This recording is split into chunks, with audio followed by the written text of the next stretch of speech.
Hello friends, welcome back to our channel Mimi Tanuj blog. শীত যা পড়েছে, আশা করি তোমরা সবাই ভালোই আছো। আমরা কিন্তু এই ঠান্ডায় মোটামুটি জমেই গেছি আর কি। যাই হোক, জমে গেলে তো আর চলবে না। এই টাইমটায় না প্রচুর ফাংশন, প্রচুর প্রোগ্রাম চারিদিকে হচ্ছে। তো আমরা যেখানে থাকি মানে মধ্যম গ্রামে, সেখানেও বিভিন্ন রকমের প্রোগ্রাম চলছে। আর বেশিরভাগটাতেই আমাদের যাওয়া হয়ে উঠছে না। তবে এরকম করলে তো চলবে না, কোনো একটা জায়গায় তো যেতে তো হবেই। তাই ঠিক করলাম মধ্যমগ্রাম দৌমাথায় চলছিল আমাদের পরিবেশ মেলা। আমি, তনু আর মিঠু গত 27 তারিখ তাই চলে গিয়েছিলাম আমাদের মধ্যমগ্রামের পরিবেশ মেলা দেখতে। মিঠু হলো আমার স্কুল লাইফের ফ্রেন্ড, মানে এখনো আমাদের বন্ধুত্বটা সেই আগের মতনই রয়ে গিয়েছে। তাই ওকে যখনই বললাম যাবি আমাদের সাথে, ও সঙ্গে সঙ্গে রাজি হয়ে গিয়েছিল। আর কি, সন্ধ্যেবেলা তিনজনে মিলে রেডি হয়ে বেরিয়ে পড়েছিলাম মধ্যমগ্রাম পরিবেশ মেলার উদ্দেশ্যে। তো এই ব্লগটা সময়ের অভাবে ঠিক ছেড়ে ওঠা হচ্ছিল না। ব্লগটা কিন্তু 2025 সালের, আর ব্লগটা যখন তোমরা দেখবে তখন কিন্তু অলরেডি 2026 চলে এসেছে আমাদের সামনে। কেমন লাগছে কতদিন বাদে মেলায় অনেকদিন আগে দেখা হয়েছে, এখন ঢুকবো ভেতরে, তারপরে আরো অনেক রকম জিনিসপত্র দেখানো হবে। আমরা যখন মেলার গেটের সামনে পৌঁছলাম, বাইরে তখন কনকনে ঠান্ডা, আর মেলার গেটের ভিতর দিয়ে দেখতে পাচ্ছি লোকজনে ঠিক ঠিক করছে।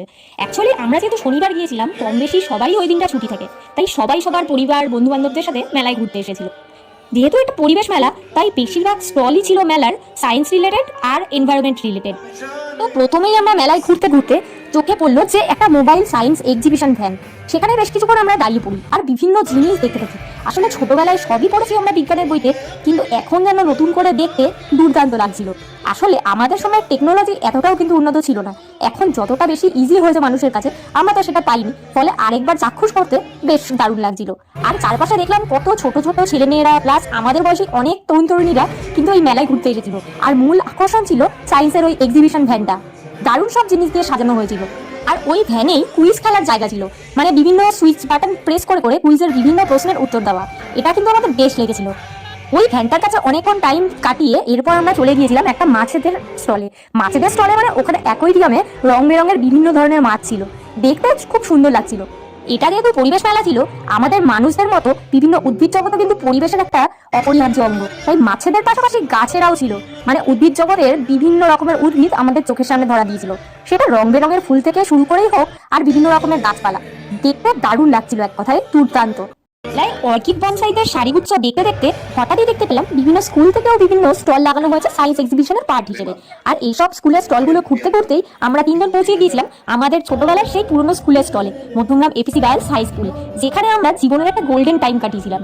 আর ওই স্টলে গিয়েই দেখা হয়েছিল আমাদের স্কুলের সব টিচারদের সাথে। দুর্দান্ত একটা সময় ওখানেও আমরা কাটিয়েছিলাম। স্কুলের স্টলে সেদিন অনেকক্ষণ সবার সাথে গল্প গুজব করে ভালো একটা দুর্দান্ত সময় কাটিয়ে এরপর আমরা তিনজন দাঁড়িয়ে পড়েছিলাম কালচারাল অনুষ্ঠান শোনার জন্য। আর সেদিন শো ছিল আকৃতি কাক্কার, তারপর সৌরেন্দ্র সৌম্যজিতের। দুর্দান্ত প্রোগ্রাম হয়েছিল আর আমরা তিনজন দাঁড়িয়ে জাস্ট এনজয় করছিলাম।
অনেকদিন বাদে একটা ঝকঝকে প্রপার ফেস্টিভ মুডের উইন্টার ইভিনিং আমরা স্পেন্ড করেছিলাম মেলায়।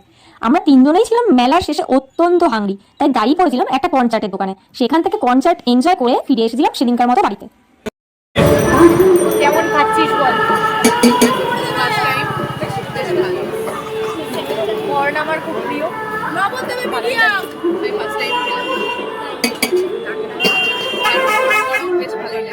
প্রোগ্রাম কেমন দেখছিস?